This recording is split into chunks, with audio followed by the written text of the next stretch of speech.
Well, it's a Sunday. Here we are, back in the studio, and what more appropriate activity to be engaged in on a Sunday than to read more of Meister Eckhart.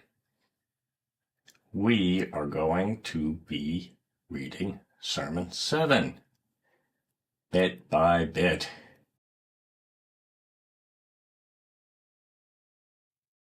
You must know that these are, in reality, the same thing in unity. To know God and to be known by God. To see God and to be seen by God. To know and see God, we become inwardly aware that He makes us know and see. And just as the light in the air is not different from the truth of its illumination, for it brings light because it is light, so do we know God by being known by Him, and because He makes us know. Therefore Christ said, "Again, you will see me." That is, God says, "As I make you see, so then do you know me." And then He says, "And your heart will rejoice." That is, in the vision and knowledge of me, and no one can rob you of your joy. St. John says, "See how great love is that the Father has revealed. Thus we are called to Him and are the children of God." He says not only we are called, but also we are. So I say that just as a man can't be wise without wisdom, so he can't be a son without the filial nature of God's Son, without having the same being as the Son of God has, just as being wise cannot be without wisdom. And so, if we become the sons and daughters of Christ, we can only be so by having the same being of God that Christ has. But this is now hidden from us, and after that it is written, "Beloved, we are the sons of God." And what do we know? That is why he adds, "And we shall be like Him." That is, the same as He is, the same being, experiencing and understanding everything that He is when we see Him as God. So God could not make us the sons and daughters of God if we didn't have the nature of God's Son, any more than God could make us wise if we had no wisdom. How are we God's sons and daughters?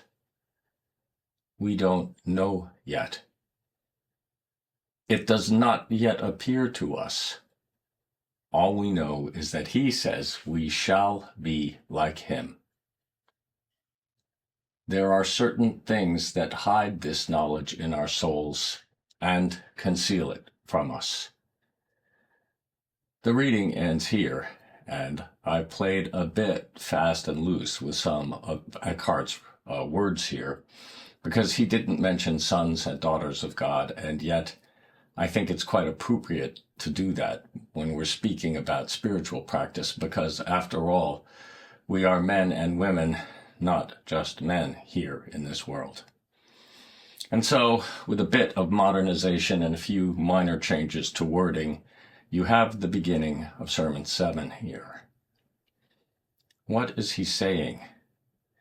He's saying something that was very nearly heretical to the church then, and might even be heretical to the church now. It's hard to say because there are many different branches of the church. Fundamentalists would be one branch, Roman Catholics, Greek Orthodox, you name it. I myself, as some of you know, am an Episcopalian, and we are relatively worthless. But in any event, the point here is that he is saying we can become one with God from within. And when we embody Christ from within and allow the influence, the help of Christ to flow into our souls, we can be like God, one with God, not separated from God. So we are called to a union, and he refers to that union as joy.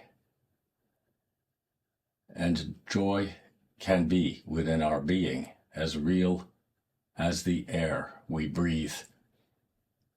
Never forget this, for when God is with you, every breath that you take in is joyful, for you are alive within the glory of creation. This is Lee Van Laer, and you've been listening to Inner Christianity. Thanks for listening, and if you can, like the post, subscribe, and all that other good stuff. Get the news out there. Thanks for participating, and bye.